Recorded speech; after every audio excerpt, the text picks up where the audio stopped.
Kali ini kita membicarakan hal yang tidak umum, sangat tidak umum. Namun itulah apa yang ada dalam pikiran kaum New Mind. Kita ingin membuat Indonesia menjadi negara yang berdaulat dalam waktu yang cepat. Salah satunya adalah menjadikan bangsa Indonesia bangsa yang pintar, open mind, dan penuh dengan langkah terobosan. Maka dialog dengan mitra bisnis saya baru-baru ini mungkin bisa menjadi kontribusi untuk menambah pintar bangsa Indonesia. Tahun lalu ketika kapal The Match Oceanic diluncurkan, sebuah kapal pinisi yang panjang berlayar komersial pertama, kami bermalam bersama di kapal tersebut. Diskusi-diskusi bisnis dan hal-hal personal enak didiskusikan di sana waktu itu. Salah satunya adalah diskusi tentang podcast and games-nya miliknya, yang menurutnya cara memintari bangsa Indonesia adalah dengan menghadirkan orang-orang bermutu dengan pertanyaan-pertanyaan yang berbasis ilmu pengetahuan yang baru dan dalam, lalu disebarkan dengan sosial media. Targetnya setiap podcastnya ditonton 4.000 orang saja. Sudah senang rupanya Pak Gita Wirjawan ini. Dan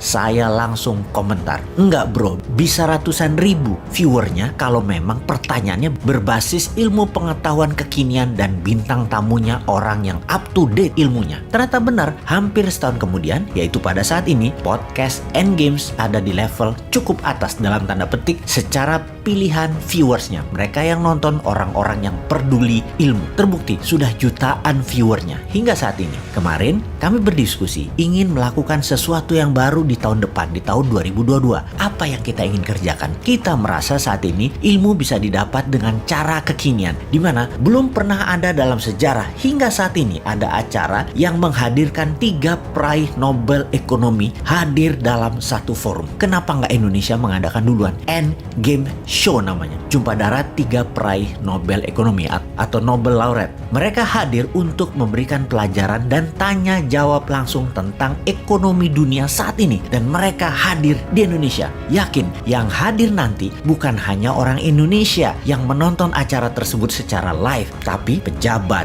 direksi BUMN, juga pejabat negara tetangga ASEAN dari Filipina, Malaysia, Singapura, Thailand, dan lain sebagainya. Mereka hadir dan mengirim petinggi mereka. Pak Gita Wirjawan sebagai hostnya, sebagai Oprah Winfrey-nya di acara Endgame Show tersebut. Siapa yang akan diundang? Paul Krugman misalnya, kita akan undang. Juga saya mengusulkan diantaranya adalah Profesor Michael Hudson. Walaupun dia belum meraih Nobel Ekonomi, namun sebagai bintang tamu, sebagai pengisi forum dialog bersama para peraih Nobel Ekonomi tersebut akan seru banget diskusinya. Oh ya, Paul Krugman adalah sahabat juga salah satu penasehat bidang ekonomi dari Dr. Mahathir Mohamad yang saran-sarannya banyak membawa kemajuan ekonomi Malaysia di kala itu. Saat ini nama-nama dalam list Nobel Ekonomi sedang kita daftar. Siapa yang bisa hadir dan memaparkan ilmu mereka di Indonesia di tahun 2022? Pastinya ilmunya New Mind, yaitu ekonom yang mempunyai ilmu New Economic Model. Target kita rekamannya nanti akan diterjemahkan bahasa Indonesia, di mana kami yakin bahwa banyak orang akan belajar dengan kehadiran 3 manusia pakar ekonomi tersebut di tahun 2022. Itulah acara Endgame Show pertama, mendatangkan 3 Nobel Laureate bidang ekonomi. Tidak berhenti di situ. Di tahun 2023, acara berikutnya, sahabat Pak Gita Wirjawan akan bergabung. Tony Fernandes, Sir